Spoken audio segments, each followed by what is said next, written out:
For the uninitiated, Orlog is played as a typical dice game between two players.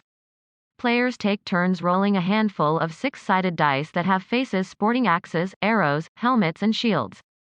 These rolls represent the types of attacks or blocks, melee or ranged, one can inflict on their enemy, or prevent from happening.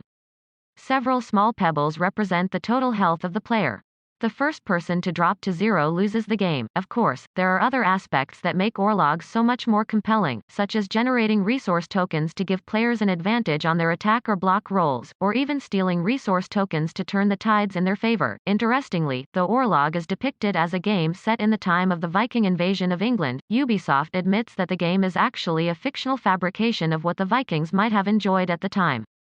There was actually little real-life evidence to suggest what exactly the Vikings played back then, hence the developers came up with Orlog to imagine just how they would have spent their recreational time. We always wanted to have the aspect of the god's powers influencing it somehow, so on that version it was a face on the die that was representing a god type. Benoit Richer, Ubisoft's co-development game director, said in an interview with regardless of whether Orlog was real or not, the fact that it's getting a physical release will most certainly please